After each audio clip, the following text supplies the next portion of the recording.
A little birdie told me that Shoshone Falls might be open, so let's go for a walk and see if it is.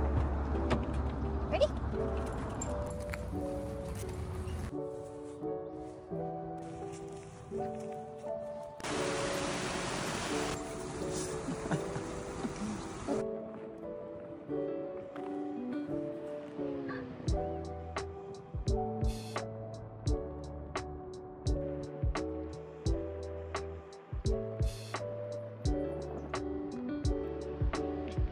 Look, it's flowing a little bit, not a lot, but in the next couple weeks, she will be flowing very much because there was a lot of spring runoff.